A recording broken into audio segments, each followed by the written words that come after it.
एक तरफ PIA की निजकारी और दूसरी तरफ एयर सियाल की सफरी सहूलतों का फुकदान। जी हाँ, एयर सियाल ने 4 दिन से उम्रे के मुसाफिरों को लाहौर एयरपोर्ट पर महसूर कर दिया। बुजुर्ग, खवातीन और बच्चे रुल गए। पाकिस्तानी एयरलाइन एयर सियाल के तीनों तियारे खराबी का शिकार हो गए, जिसकी वजह से मुसाफिरों को शदीद मुश्किलात का सामना है।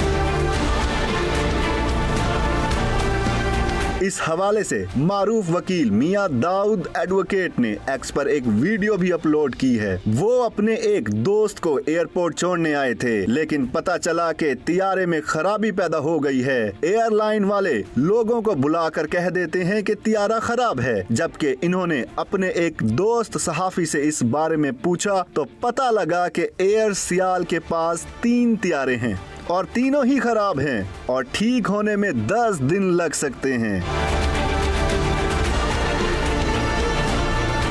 इन्होंने वजीर दाखिला मोहसिन नकवी और वजीर आजम शहबाज शरीफ से इस मामले का नोटिस लेने की अपील की है। क्या PIA की निजकारी के बाद बाकी कंपनियों पर सफरी सहूलतों के हवाले से कोई फर्क पड़ेगा या फिर वो भी इसी तरह आवाम के साथ खिलवाड़ करते रहेंगे?